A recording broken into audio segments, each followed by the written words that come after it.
Estamos hoy aquí esta mañana conmemorando las jornadas de comunicación Blanquerna y entrevistando al señor John Carlin, que ha sido el premiado excepcional al mejor comunicador de este año.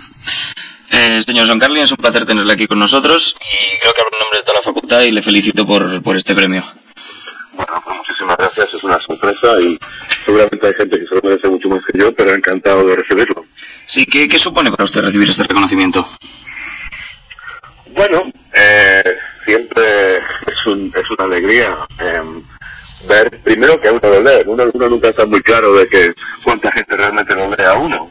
Uno escribe el artículo, lo manda ahí, aprieta un botoncito en el ordenador, desaparece y es muy grato ver que hay evidentemente bastante gente que lee mis artículos y después que encima que les parezcan lo suficientemente buenos como para darme un premio de esta importancia, pues es algo, por supuesto, que tremendamente grato para mí, es un honor.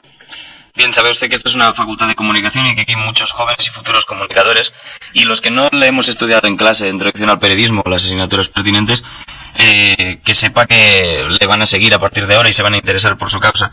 Y por eso queremos empezar a hablar de su obra, que es precisamente su gran trabajo, que es el factor humano, Playing the Enemy.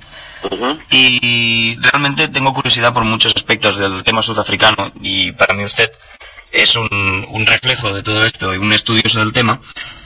Pero antes de hablar de Sudáfrica, antes de meternos en el tema deportivo, que es el tema clave de las jornadas de comunicación, quería hacerle una pregunta referente al contexto actual, relacionada también con la situación de crisis que sufrió Sudáfrica, y es, actualmente el deporte es el vehículo de comunicación, o sea, un momento de fiesta entre la gente normal y corriente, un espectáculo que a veces ha puesto en duda que realmente tenga unos valores sólidos. Quiero preguntarle por los valores del deporte español, por el fútbol, por ejemplo.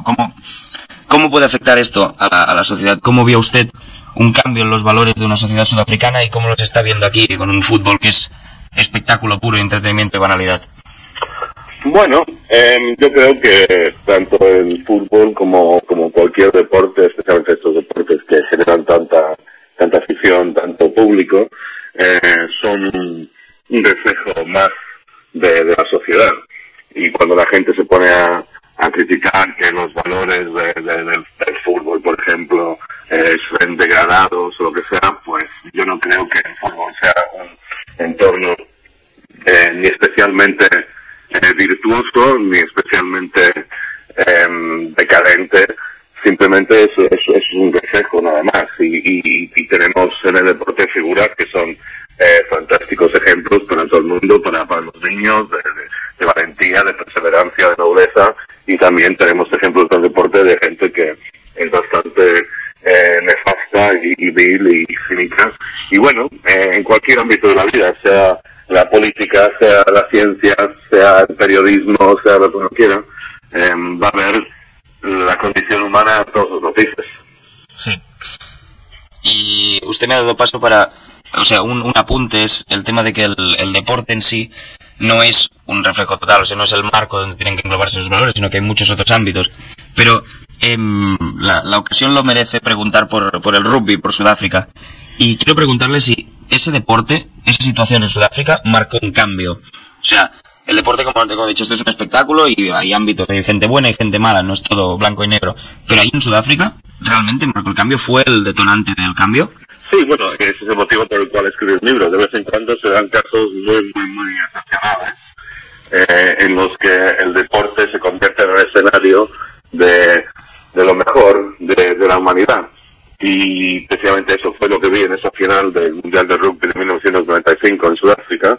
Y no solo se expresaron grandísimos valores humanos, sino que sí, efectivamente, ese partido fue realmente definitivo en cuanto al rumbo político de un país. Fue el momento en el que realmente los blancos y los negros del país, tan divididos, tanto odio durante tantos siglos, fue el momento en el que los blancos y los negros realmente entendieron que compartían el mismo país, que tenían que vivir juntos y que se tenía que aceptar la democracia. Los blancos reconocieron en ese momento que el presidente negro, Nelson Mandela, era su presidente, y fue una forma muy dramática, muy espectacular, muy emotiva de construir una nación que había estado tan fragmentada durante prácticamente toda su existencia. Sí, veo como una confluencia entre la gorra de los Springboks y el presidente Mandela en esa final. Esa estela sigue latente, o sea, la imagen de Mandela, esa unión. Bueno, complicada y ningún país ha logrado la perfección, la utopía, y Sudáfrica tampoco lo ha logrado, y es un país en el que hay muchísimos problemas, pero yo diría que también hay muchas cosas que se deben de valorar en Sudáfrica, pese a que también salen muchas malas noticias de ahí, y quizá lo más importante es precisamente esta que tiene que ver con el legado de Mandela, es que en los rankings de los problemas que tiene Sudáfrica ahora, el tema racial no está entre los primeros ni está por la mitad de la tabla realmente. Ahora los problemas son problemas típicos de países, son problemas económicos, problemas de delincuencia, problemas de corrupción. Sí, pero eso está en todas partes. Y el tema racial ya no es el centro de todo, como lo había sido durante tanto tiempo, y ese es un grandísimo legado que ha dejado Mandela, básicamente, y este partido de rugby del 1995 fue un factor muy importante en esta construcción de un país. Bien, pero he remarcado un factor clave que no lo ha concretado, y es que quiero centrarme un poco ahora en la figura de Mandela.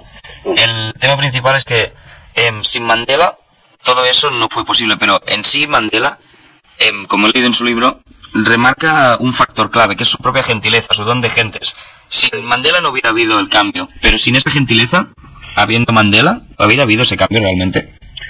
Bueno, mira, hay que ser justos con el partido de Mandela, que es el Congreso Nacional Africano, que compartieron los valores y los objetivos de Mandela, pero lo que se necesitó en este momento tan delicado de la transición sudafricana, de la tiranía a la democracia, lo que se necesitó fue un gran líder capaz realmente de unir a la gente. Y la enorme suerte de Mandela fue que en el momento clave de su historia apareció el gran líder, que entre sus virtudes, por supuesto, una gran gentileza, una gran cortesía con la gente. Más importante que esas palabras, señalaría la palabra respeto. Siempre trató a sus enemigos con respeto, y procuró buscar las cosas, los elementos que le unían con sus enemigos, más que enfatizar los aspectos que provocaban odios y rencores y divisiones, y fue un líder también tremendamente pragmático, visionario, una enorme inteligencia política sumada a un enorme carisma, y juntas todos estos elementos y se logró lo que se logró. Estoy convencido, gracias a Mandela, que fue el hombre indispensable en la transición democrática sudafricana. Sí, esa historia está clara, pero el estrés, en la actualidad muchos países sufren de conflictos internos, sufren de corrupción, como hemos dicho en el principio, grandes problemas que están repartidos por todo el mundo. Y muchos políticos han recibido premios Nobel, como Yasser Arafat, pero aún así el problema no se ha solucionado. Vale que Sudáfrica no es una utopía, pero los políticos deben aprender de la lección de Nelson Mandela para cambiar lo que está pasando. Toda la corrupción, ¿nos hacen falta Mandelas? Sin duda, absolutamente. Yo creo que, como digo, nadie ha logrado la utopía, y dudo mucho que la especie, siendo como es, que se logre en ningún lado, pero lo que sí es que Mandela estará ahí para la eternidad como un ejemplo de liderazgo político.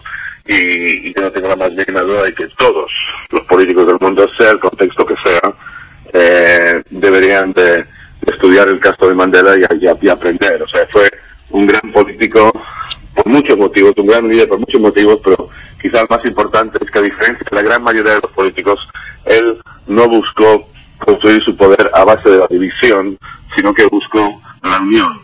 Y esto marca una diferencia colosal con la gran mayoría de los políticos del mundo, sean estos en sistemas democráticos o no.